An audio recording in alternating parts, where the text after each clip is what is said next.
Hello everyone, We Together Care heartily welcomes you to this special event on the occasion of World Hypertension Day. We are here to celebrate and encourage kidney patients. And thank you so much for your time and consideration for this event. As we all know, We Together is a platform or an organization where kidney patients get all the detailed information as well as help from us. Kidney patients can get all the detailed information about their diet and disease without any fees. In this special event, we heartily welcome Dr. Gaurav Bhandari, one of the youngest nephrologists practicing in Mumbai. He has completed his MBBS from GMC and JJ Group of Hospitals, Mumbai. He completed his MD, General Medicine, from TNMC and BYL Nair CH Hospital, Mumbai. He then joined Sir Ganga Ram Hospital for DRNB, Nephrology, New Delhi, which he cleared brilliantly. He was also honored as Researcher of the Year, 2021, Nephrology Department, Sir Ganga Ram Hospital, New Delhi. Thank you so much sir, thank you for your time. Actually सबसे पहले तो हम ये जानना चाहेंगे कि kidney disease और hypertension के बीच में रिलेशन क्या है, क्योंकि हम यूजुअली पेशेंट्स देखते हैं कि हाइपरटेंशन जिनको भी होता है वो यानी लाइक आउट ऑफ 100 उनमें से 90% किडनी पेशेंट्स को हाइपरटेंशन रहता ही है। तो इट्स लाइक कि वो कोई रिलेशन है बीच में या फिर मतलब कैसे होता है वो? हाँ, तो ऐसा है कि दोनों चीजें, बीपी खुद किडनी डिजीज करा सकता है और किडनी डिजीज के पेशेंट्स में हाइपरटेंशन भी बहुत कॉमन है। दोनों इंटरलिंक्ड है एक दूसरे से।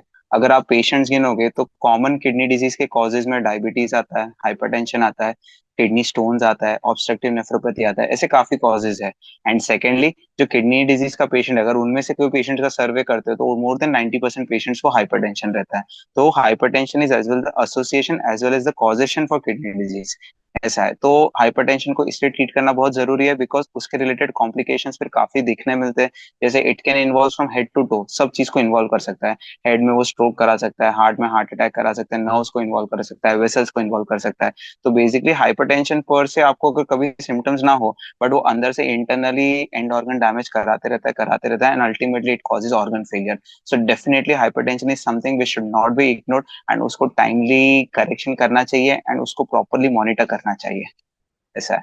तो ऑलवेज ब्लड प्रेशर को हमको कीन चेक रखना है एंड हमेशा उसका ट्रीटमेंट करना है इफ इट इज हाई।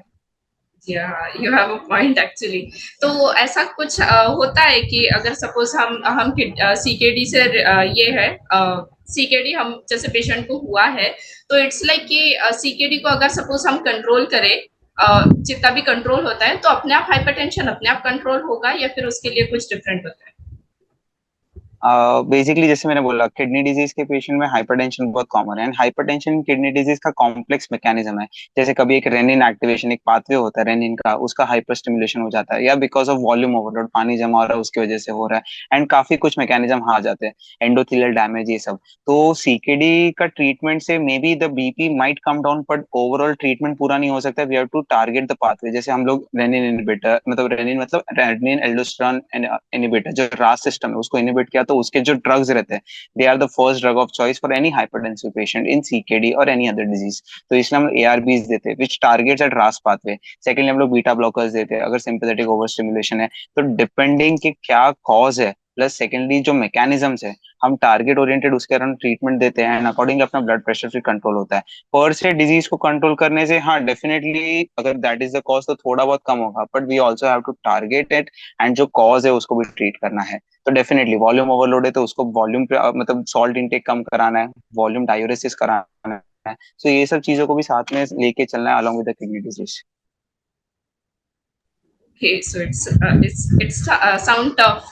हाँ Does टफ है, बेसिकली वही है। ऐसा है कि किडनी डिजीज के साथ जो कॉम्प्लिकेशंस है उसको हमको, मतलब hypertension is a complication of kidney disease. तो आप किडनी डिजीज को भले कितना भी कंट्रोल कर लो पर ब्लड प्रेशर को कंट्रोल करना ही पड़ेगा। हाँ, वो तो है। ठीक है, नेक्स्ट है, does long term use of CKD medication affect hypertension? CKD पर से के कोई मेडिकेशंस होते नहीं है। सीकेडी मतलब आप बोलोगे क्रॉनिक किडनी डिजीज, उसके हमारे बहुत सारे पेशेंट आते हैं कि सर हमको किडनी के लिए कुछ दवाई दीजिए। Basically the line of treatment for any kidney disease, the cause of the disease जो है उसको ट्रीट करिए, कॉम्प्लिकेशन ऑफ किडनी डिजीज जो होता है उसको ट्रीट करना रहता है हमको, एंड जो प्रोग्रेशन है उसको हमको हॉल्ट करना रहता है। ये तीन लाइन पे हमारा ट्रीटमेंट चलता है। तो एज सच किडनी के लिए कोई किडनी बीमारी के लिए कोई स्पेसिफिक ट्रीटमेंट नहीं है, बट जो कॉज है, कॉम्प्लिकेशन है, उसको हम रोकने के लिए दवा देते हैं। एंड तो उससे डेफिनेटली अगर आप ये सब ट्रीटमेंट, कॉम्प्लिकेशन और ये सब को कंट्रोल करोगे तो डेफिनेटली आपका ब्लड प्रेशर भी कंट्रोल हो जाएगा। ओके, सो बेसिकली अगर हम सीकेडी की मेडिकेशंस लेंगे तो हमारा यस। हाइपरटेंशन, ब्लड प्रेशर हमारा कंट्रोल में ही रहेगा।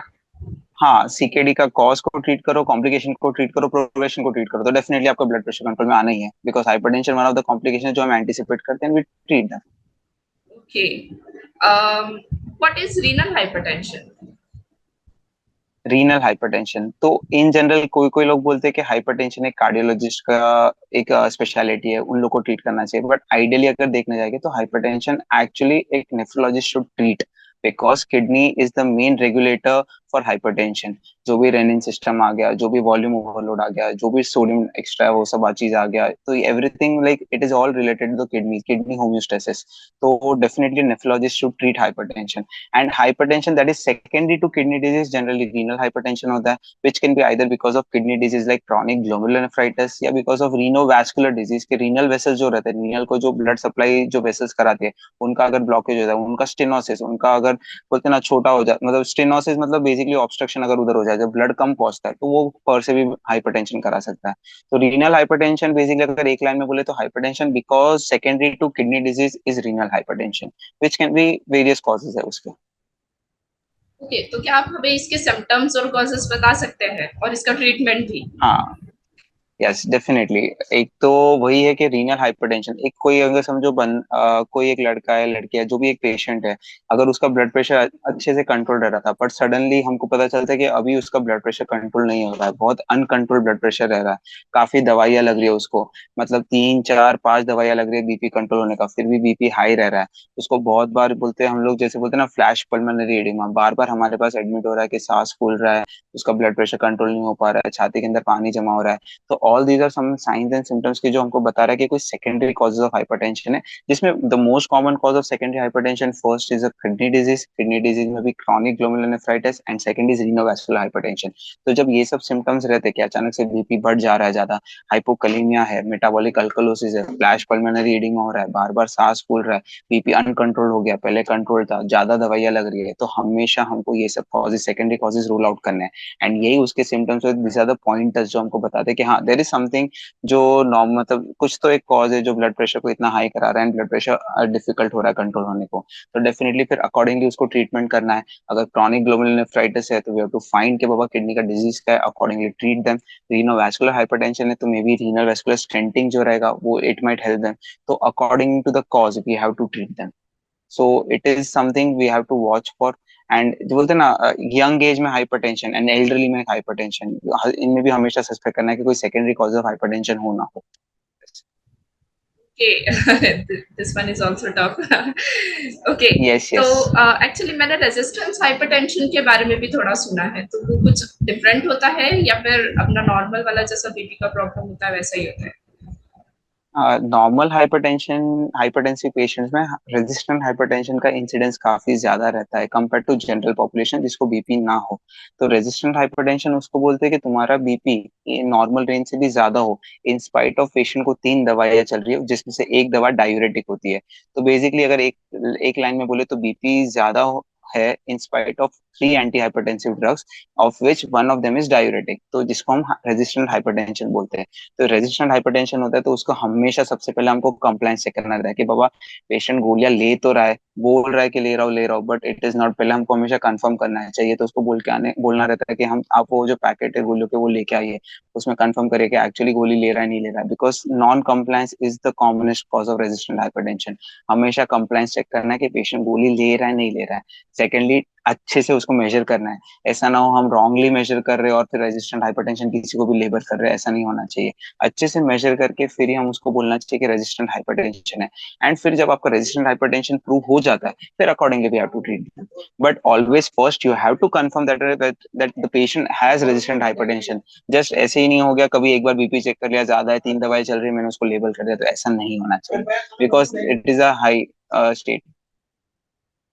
सो इट्स लाइक कि नॉर्मल हाइपरटेंशन एक कॉमन हो गया, बट रेजिस्टेंट हाइपरटेंशन एक उसका थोड़ा खतरनाक एक वाला सीवियर ये हो फॉर्म गया। ऑफ, हाँ, सीवियर फॉर्म ऑफ हाइपरटेंशन है, जिसको अच्छे से पहले डायग्नोज करिए एंड फिर उसके बाद accordingly we have to treat. तो इट्स लाइक कि हाइपरटेंशन, जैसे अगर सपोज मुझे हाइपरटेंशन है, तो इट्स लाइक कि वो सीवियर में भी जा सकता है अगर सपोज मैंने मेरे नॉर्मल हाँ। हाइपरटेंशन की तरफ हम्म। ध्यान नहीं दिया था। यस यस, रेजिस्टेंट हाइपरटेंशन जो होता है वो डेफिनेटली जो दवाइयाँ नहीं लेते, जिनको सिम्टम्स नहीं होता है, फिर वो दवाइयाँ छोड़ते रहते, फिर they come with suddenly accelerated hypertension, जिसमें बीपी काफी शूट अप हो जाता है। फिर हमको 2 दवाइयाँ 3 दवाइयाँ देनी पड़ती है, जिससे बीपी कंट्रोल होता है। एंड फिर ये सब केसेस में फिर हमको देखना जाता है कि कभी कभी ऐसे पेशेंट्स डेवलप करते हैं resistant hypertension. But definitely hypertension हो, रेजिस्टेंट हाइपरटेंशन हो, उसको ट्रीट करना ही है, बिकॉज एज वी डिस्कस्ड वो kidney disease head to to सब ऑर्गन्स को डैमेज कर सकता है। Yeah, that's true. अच्छा, instead of restriction of sodium and salt, या कोई और यानी इंस्टेड ऑफ दैट अपने पास कुछ और है जिससे अपन हाइपरटेंशन नेचुरली कंट्रोल कर सकते हैं?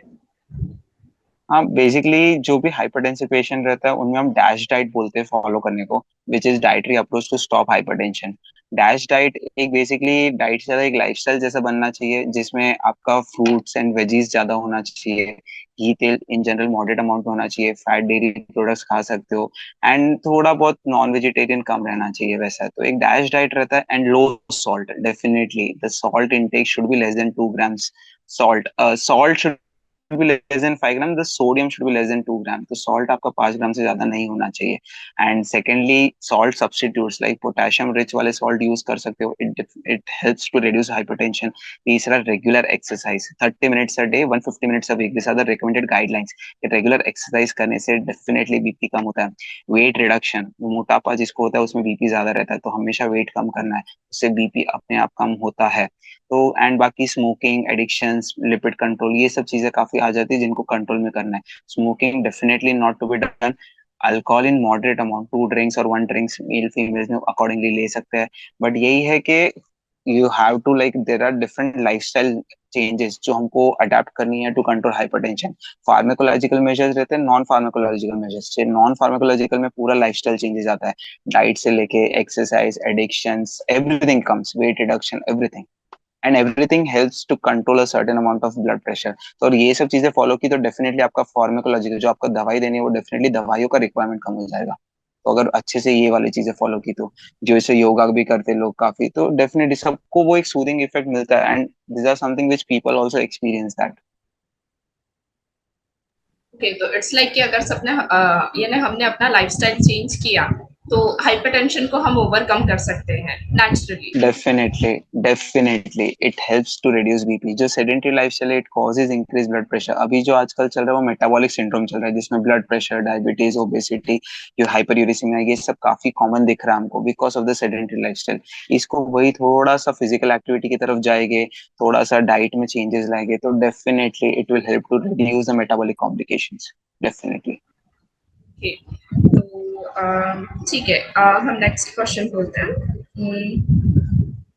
How common are high blood pressure and kidney disease, the resistant high it blood is very pressure? Common, very common, very common. Kidney disease can definitely cause, ऐसे वही हमने बात किया, किडनी डिजीज हाइपरटेंशन दोनों interlinked है, दोनों एक दूसरे को अफेक्ट कर सकते हैं। तो this is very common, very very common. And we always check blood pressure. अगर इनिशियली यंग पेशेंट आता है तो हम दोनों लिम्स में ब्लड प्रेशर चेक करते हैं, बिकॉज कोई अदर इटियोलॉजी ना हो। एंड बाकी in general sodium restriction, fluid restriction, दवाइयाँ, ये सब भी काफी स्ट्रेस हम करते हैं पेशेंट्स को कि ये लेना ही है, ये फॉलो करना ही है, बिकॉज ब्लड प्रेशर से और किडनी डिजीज प्रोग्रेशन होता है, तो we definitely try to control it. And the most common cause of death is cardiovascular in any kidney disease patient and hypertensive patient. तो डेफिनेटली हाइपरटेंशन को control करना ही है, सो दैट कार्डियोवैस्कुलर डिजीज भी कम दिखे। ओके, मतलब सब कुछ एक एक दूसरे से रिलेटेड है। एक दूसरे से काफी रिलेटेड है, एंड इसलिए एक को कंट्रोल किया तो बाकी जो मेटाबॉलिक सिंड्रोम है which is the new disease that we are seeing, तो उसके लिए blood pressure, sugar, obesity, everything is interlinked and सबको कंट्रोल करना काफी जरूरी है. Okay. What should be the BP level of CKD patient? According to the KDO guidelines थोड़ा strict है, उसमें बोला है सिस्टोलिक ब्लड प्रेशर, जो ऊपर वाला ब्लड प्रेशर दो रहते हैं, एक ऊपर वाला एक नीचे वाला, सिस्टोलिक डायस्टोलिक. तो जो ऊपर वाला ब्लड प्रेशर है वो लेस देन 120 बोला गया है according to the recent KDO guidelines CKD patients में. बट वही है कि वो आइडियल मेजर में लिया तो वो लेस देन 120, बिकॉज हमारा प्राइवेट सेटिंग्स में वो आइडियल वे में बीपी चेक करना उतना टाइम नहीं रहता है, उतना प्रॉपर इंस्ट्रूमेंटेशन उतना सब चीजें से नहीं कर पाते. तो हम एक रखते हैं कि बाबा 140/90 के ऊपर है तो फिर ट्रीट करना, 140/90 के नीचे तो लाइफस्टाइल मेजर्स, एंड उस चीज से हम लोग we are happy with that. तो एक 140/90 का हम लोग प्राइवेट प्रैक्टिस में कट ऑफ रखते हैं.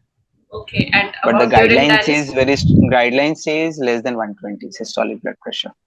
Okay. एंड जो And अमेरिकन हार्ट एसोसिएशन है उनका 130/80 is the target. so it's both are different actually. And during हाँ dialysis, बेसिकली वही डिफरेंट है. ड्यूरिंग डायलिसिस का कोई स्पेसिफिक गाइडलाइंस नहीं है, बट बिकॉज जब डायलिसिस होता है तो उसके बाद बीपी कम हो जाता है, बिकॉज एक्स्ट्रा पानी जो बॉडी में तो निकल गया. वापिस से जब नेक्स्ट डायलिसिस पे आएगा एक दिन बाद या 2 दिन बाद, तो जो इतना फ्लूइड जो जमा हुआ जिसकी वजह से बीपी फिर ज्यादा आएगा. तो इसमें स्पेसिफिक कोई गाइडलाइंस नहीं है, बट अगर रफली बोले तो pre dialysis BP should be less than 140/90 and post dialysis BP should be less than 130/80. एक रफली ऐसा बोल सकते हैं, बट ऐसा कोई स्पेसिफिक गाइडलाइंस नहीं है.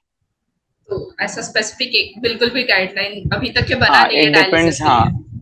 हाँ ये अभी तक नहीं बना है, बिकॉज वही मैंने बोला ना, बीपी फ्लक्चुएशन काफी होता है pre post dialysis, inter mid dialysis, मतलब मिड डे ऑफ मतलब जिस दिन डायलिसिस नहीं है उस दिन अलग बीपी रहेगा, प्री डायलिसिस अलग बीपी, पोस्ट डायलिसिस अलग बीपी, तो काफी फ्लक्चुएशन देखने मिलता है. Okay. Um, okay. And next we will go. How can we prevent or slow the progression of the kidney disease from high blood pressure? तो एक तो वही है ब्लड प्रेशर को कंट्रोल करना है, that itself will cause your decrease kidney progression. Secondly lifestyle changes करना ही है, जो आपका कार्डियोवास्कुलर डिजीज को प्रिवेंट करेगा, किडनी डिजीज को भी वो प्रोग्रेशन से कम करेगा. तीसरा आपके जो मेटाबॉलिक सिंड्रोम जो हमने डिस्कस किया वो सबको भी कंट्रोल करना है. एंड बाकी lifestyle, dietary habits, everything like everything जब आपने साथ में कंट्रोल किया, यूरिक एसिड को कंट्रोल किया, डिसलिपिडेमिया को कंट्रोल किया, ओबेसिटी वेट रिडक्शन किया, हाइपरटेंशन, ये सब उससे से कंट्रोल हो जाएगा. प्लस हाइपरटेंशन पर से अगर कोई इडियोपैथिक हाइपरटेंशन है, सेकेंडरी कॉज ऑफ हाइपरटेंशन है, उसको ट्रीट करिए. So everything when treated it will definitely जो किडनी डिजीज का प्रोग्रेशन उसको कम करेगा करेगा करेगा. तो दिस आर द समथिंग, बोलते हैं ना हम लोग जो बोलते हैं कि नेफ्रोटॉक्सिक ड्रग्स को रोकना है, what are something which are to be prevented, which are to be kept in mind, which are to be treated to prevent the disease progression. तो उसमें हाइपरटेंशन आता है, शुगर आता है, मेटाबॉलिक सिंड्रोम आता है, नेफ्रोटॉक्सिक ड्रग्स आता है, कॉन्ट्रास्ट एडमिनिस्ट्रेशन, काफी कुछ चीजें आती है. But blood pressure is one of them and it should be controlled definitely. Okay. ठीक है. Advise some management tips for controlling BP for post transplant. Post जैसे मैंने अभी अपने डिस्कस किया, non pharmacological measures and pharmacological. Non pharmacological में आपका lifestyle आ गया, डाइटरी आ गया, सब एवरीथिंग. ट्रांसप्लांट पेशेंट को ये करना ही है. ट्रांसप्लांट पेशेंट में भी cardiovascular is the most common cause of death. Cardio because उनको स्टेरॉइड चलता है, उनको बाद में वेट गेन हो जाता है, उनको काफी इम्यूनोसप्रेशन भी चलता है. इन जनरल डायबिटीज भी हो सकता है because of the medication which we give. Hypertension हो सकता है दवाइयों ये सब की वजह से. तो डेफिनेटली शुगर, बीपी, उनको लाइफस्टाइल चेंजेस बहुत ज्यादा जरूरी है एंड उनमें फॉलो होना चाहिए स्ट्रिक्टली. तो वही उनमें भी वही नमक कम, बाद में स्मोकिंग, वो सब नहीं एडिक्शन करना है, अल्कोहल मॉडरेट अमाउंट में कहा पी जा सकता है, regular exercise, weight reduction, all this things are to be followed. This are the lifestyle.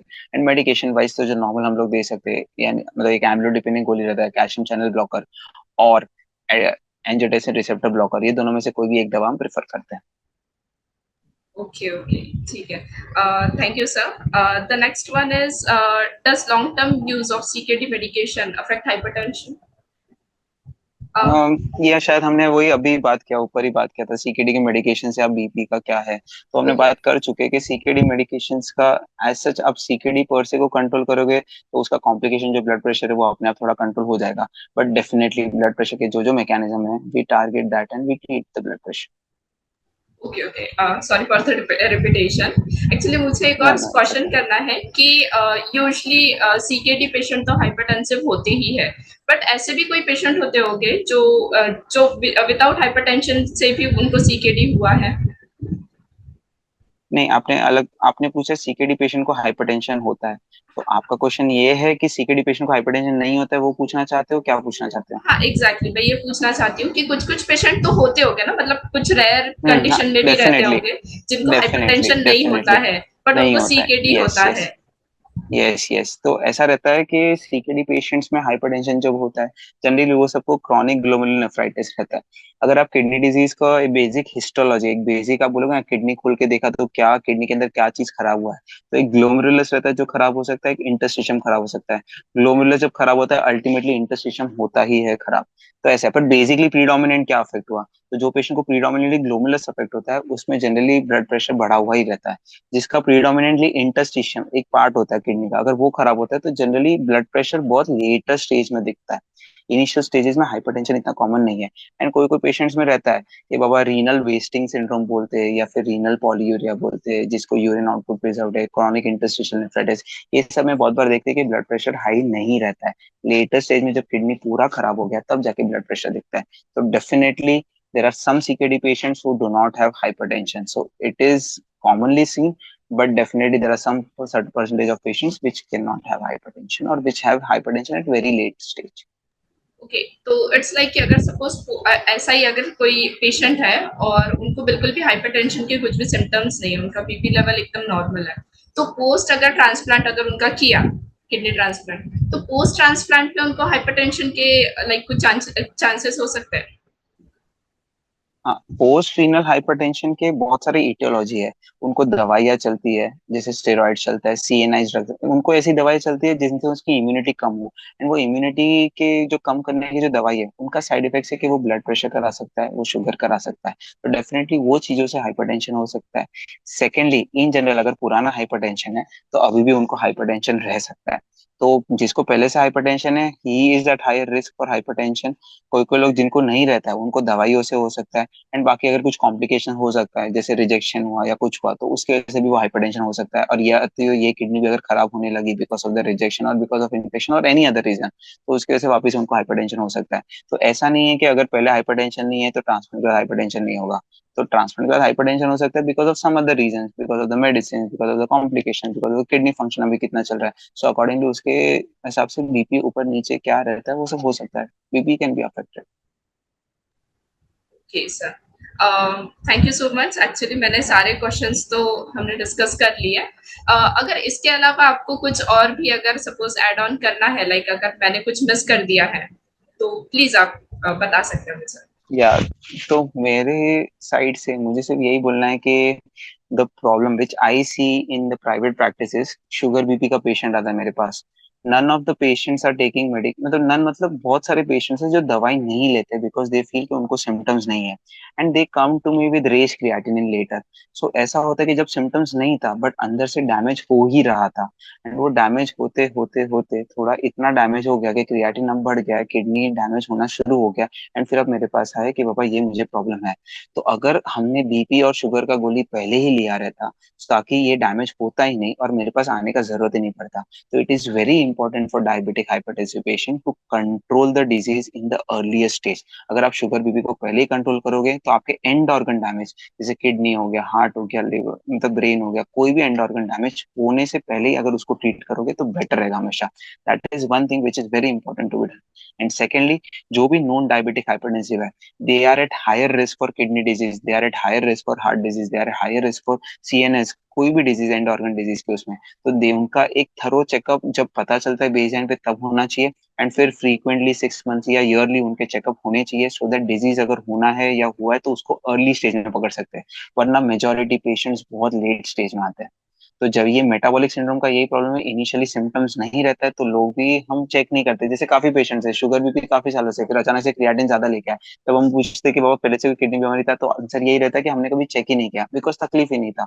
तो यही है कि अगर डिजीज को अर्ली स्टेज में पकड़ोगे, तो अर्ली स्टेज में पकड़ने का एक ही चीज है कि रेगुलर उसको चेक करना, रेगुलर मॉनिटर करना है, तो इसलिए वो करना ज्यादा जरूरी है। तो ये 2 पॉइंट है, अगर शुगर बीपी है तो उसको ट्रीटमेंट करना है, you should not ignore even though symptoms है नहीं है। एंड सेकेंडली, हमेशा रेगुलर इन्वेस्टिगेशन करना है सो दैट डिजीज को अर्ली स्टेज में पकड़ सके। तो these are the 2 points which people should take it to their homes and share it with their families कि बाबा घर में किसी को भी है, आजू बाजू किसी को भी है, उनको एटलीस्ट ये 2 पॉइंट पता रहना चाहिए, सो दैट ये किडनी डिजीज का बर्डन, हार्ट डिजीज का बर्डन कम हो and they can live a happy life. या दैट्स ट्रू। एक्चुअली हाइपरटेंशन अगर सपोज होता है तो इट्स लाइक कि वो कोई भी और अदर कोई भी डिसीज और कभी भी हो सकता है विदाउट एनी सिम्टम्स। डेफिनेटली हम प्रैक्टिस में देखते हैं कितने यंग हाइपरटेंसिव पेशेंट आते हैं जिनका स्ट्रोक के साथ, मतलब अचानक से बस एक हाथ पैरालिसिस, ब्रेन हिमरेज जिसको बोलते हैं कि मतलब ब्रेन हिमरेज हो गया। तो ये सब काफी कॉमन है यंग पेशेंट्स में। हाइपरटेंशन रहता है, कभी ट्रीटमेंट नहीं लिया या कभी चेक नहीं किया, एंड अचानक से फिर बीपी पता चलता है, और जब एंड ऑर्गन डैमेज हो चुका है, स्ट्रोक आ चुका है, हार्ट अटैक आ चुका है। ये काफी कॉमन चीजें भी आजकल होने लगी है। एडिक्शंस बढ़ रहे हैं, पोल्यूशन बढ़ रहा है, ये सब चीजों की वजह से भी ब्लड प्रेशर बढ़ता है। तो डेफिनेटली हो सके तो बीपी बस चेक करा लो। बीपी कोई ब्लड से चेक नहीं होता है, तो आपको कोई सुई घुसाने का कोई जरूरत नहीं है, कोई बाकी चीज नहीं जरूरत है, बस खाली एक मशीन लगा दो, चेक कर लो, खत्म हो गया बात। So it's a very simple thing and वो रेगुलरली करना चाहिए। आफ्टर पर्टिकुलर आफ्टर 30 ईयर्स या आफ्टर 40 ईयर्स तो रेगुलर इन्वेस्टिगेशन करना चाहिए। पर अगर पहले से कुछ प्रॉब्लम हो, शुगर बीपी या दूसरा कोई प्रॉब्लम हो, शुगर किडनी का या दूसरा कुछ, तो तभी से चालू कर देना चाहिए बीपी चेक करना। Definitely screening is very important. Yeah that's true. Yes. Okay sir, thank you so much for your time. Actually आपने बहुत कुछ काफी सारा बताया और बहुत ज्यादा इंटरेस्टिंग था सेशन।